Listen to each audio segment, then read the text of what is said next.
In a cozy kitchen, the aroma of spices danced in the air as Sarah and her mother, Emma, embarked on their weekend cooking adventure.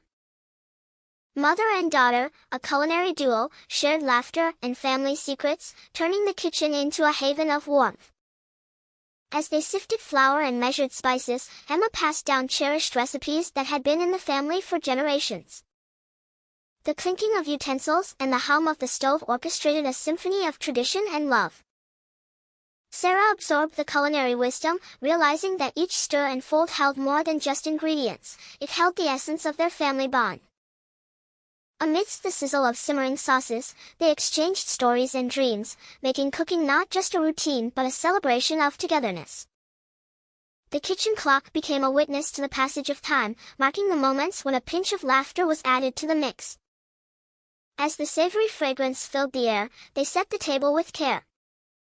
The meal was not just a feast for the senses but a testament to the joy found in simple moments shared between a mother and her daughter, creating memories that seasoned their hearts forever.